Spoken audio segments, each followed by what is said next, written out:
महाराष्ट्राची भाग्यलक्ष्मी म्हणून ओळखल्या जाणाऱ्या कोयना धरणामधला पाणीसाठा हा सध्या धोक्याच्या पातळीपर्यंत खाली गेलाय। 105 टीएमसीची क्षमता असलेल्या धरणामध्ये सध्या केवळ 10.44 टीएमसी इतकाच पाणीसाठा शिल्लक उरलाय। कोयना धरणामधील पाणीसाठ्याची काही ड्रोन दृश्य समोर आलेली आहेत। पावसानं जूनच्या पहिल्या आठवड्यामध्ये हजेरी न लावल्यामुळे धरण परिसरामधले डोंगर हे उघडे पडलेत। बॅकवॉटर मोठ्या प्रमाणावरती मागे सरकलंय। याचा फटका पर्यटन, बोट व्यवसाय आणि स्थानिक अर्थव्यवस्थेला देखील बसतोय।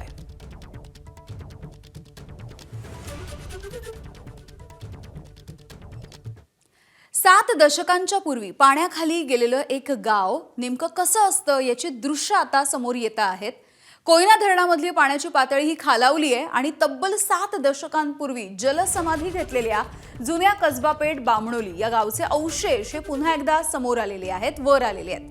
त्यामुळे प्राचीन मंदिरं, दगडी पूल आणि घरांचे हे अवशेष बघण्यासाठी पर्यटक या ठिकाणी गर्दी करतात। 1952 मध्ये कोयना धरण उभारणीमुळे हे संपूर्ण गाव जलाशयाच्या खाली गेलं, पाण्याखाली गेलं।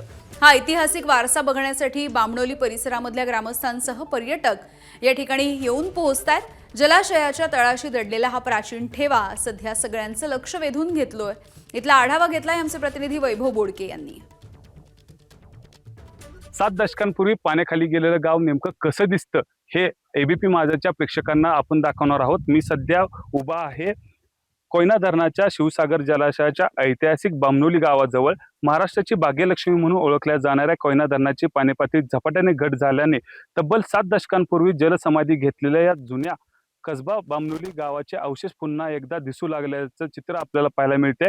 1952 मध्ये कोयना धरणाची उभारणीमुळे हे संपूर्ण गाव जलाशयाच्या खाली गेलं होतं। मात्र पाणी ओसरल्यानंतर आज येथे जुन्या बाजारपेठेचे चौथरे घराचे अवशेष, दगडी पूल असतील, त्याचबरोबर श्री भैरवनाथ मंदिर, प्राचीन मूर्ती तसेच वाड्या वस्त्यांचे अवशेष स्पष्टपणे दिसू लागले आहेत। दळणवळणाचे जे पूल होते जुने ते देखील दिसू लागल्याचं चित्र आपल्याला पाहायला मिळते। मोठ्या संख्येनं हा जो ठेवा आहे हा पाहण्यासाठी बामणोली ग्रामस्थ असतील, त्याचबरोबर पर्यटक असतील, या ठिकाणी येऊन या ठिकाणचं दर्शन घेऊ लागल्याचं चित्र आपल्याला पाहायला मिळते। कॅमेरामन ओमकारसह वैभव बोडके, एबीपी माझा, बामणोली, सातारा।